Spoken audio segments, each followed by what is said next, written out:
Now children, we'll look into the structure of the heart and how does the flow of blood take place. If we gradually dissolve into a section of the heart, we observe that it receives deoxygenated blood from different parts of the body in its right atrium. After this, the tricuspid valve opens and the blood keeps flowing into the right ventricle. Then, the right atrium contracts, pushing the remaining blood into the right ventricle. This in turn contracts to push the blood into the pulmonary arteries, which carries the blood to the lungs.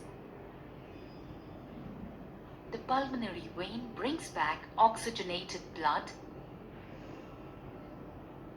into the left atrium of the heart. During arterial contraction, blood passes through the bicuspid valve in the left ventricle. During ventricular contraction, the blood pushes its way into the aorta, from where it flows to various parts of the body.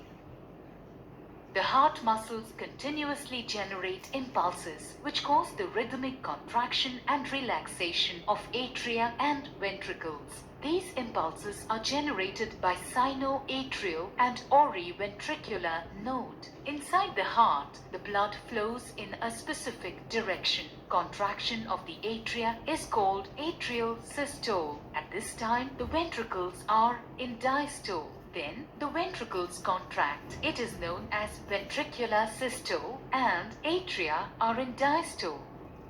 This sequence of events, which occur from the beginning of one heartbeat to the beginning of the second one, is called the cardiac cycle.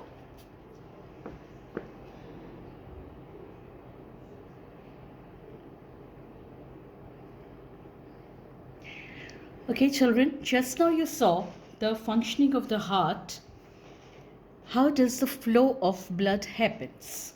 Now I take you to still a clear view about the flow chart. Through flow chart, how we can explain. Now very simple, this is the structure of heart. Telling you, you can see here right auricle, right ventricle, left auricle and left ventricle. You have got tricuspid valve. The bicuspid valve is also called as mitral valve, pulmonary artery, pulmonary vein. Everything is given here. Aortic valve, inferior vena cava, superior vena cava. Now I come children, how do we start in a flow chart? We start from right auricle. Right auricle is having the supply of deoxygenated blood coming from the anterior part, that is through superior vena cava, and from the abdominal part through inferior vena cava. From right auricle, the blood moves deoxygenated to right ventricle through tricuspid valve.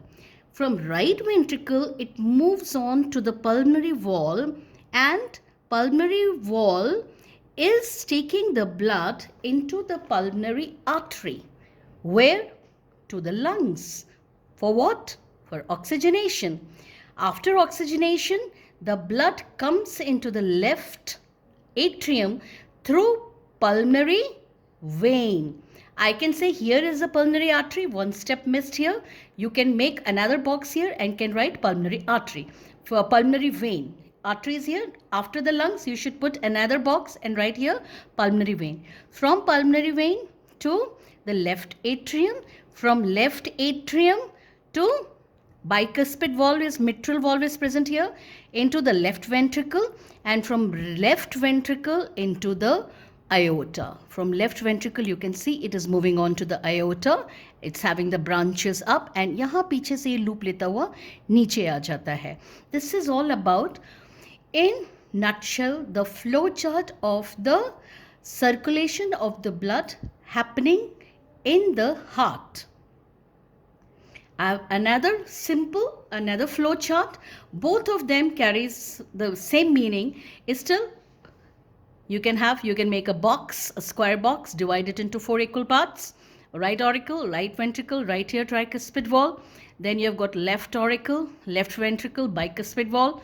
Then from right ventricle through semilunar valves, it moves to pulmonary artery, lungs, and then pulmonary vein brings the blood to the left auricle, to left ventricle, and left ventricle to the dorsal aorta, to the body.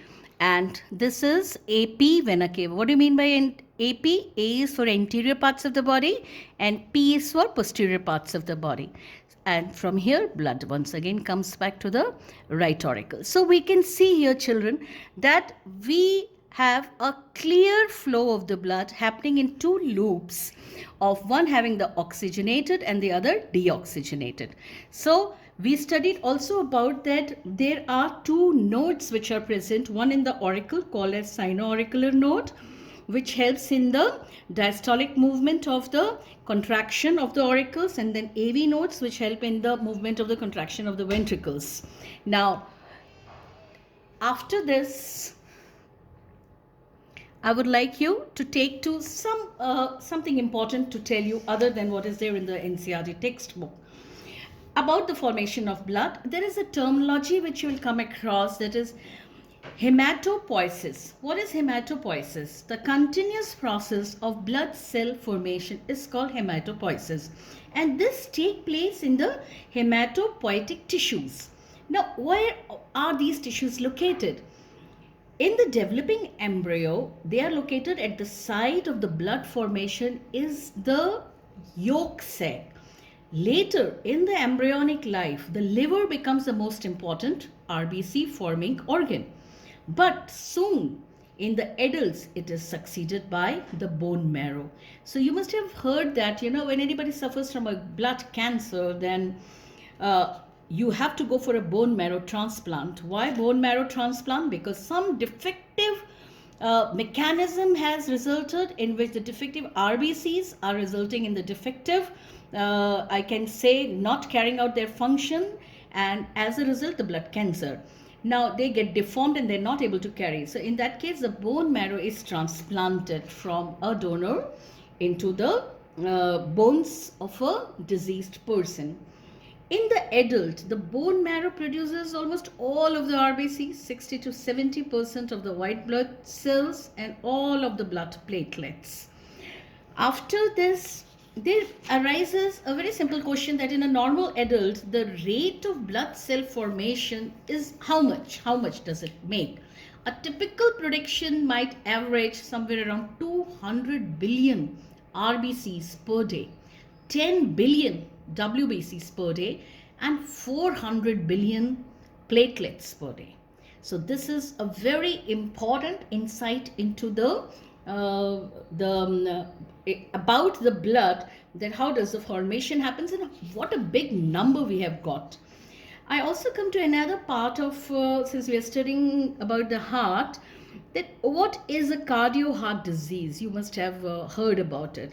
Or a cardiovascular disease, which we say as CVD, is a general term for the condition chiefly which affects the heart or the blood vessels. What causes it actually? It is usually associated with the buildup of the fatty deposit inside the arteries and an increased risk of blood clots. With this, I hope the role of the heart must be very clear to you. And another thing, what is the main and the most important job of the heart? It's a main important job of the heart, or the role of the heart is chiefly to pump the blood throughout the body through the circulatory system, supplying oxygen and nutrient to the tissues, and removing carbon dioxide and other waste. And most importantly, the blood which carries oxygen and all the nutrients or the food and vitamins and minerals to our body are needed to move, think, grow and repair itself. So we come to an end of the circulatory system. In my next part, how does the transportation happens in plants?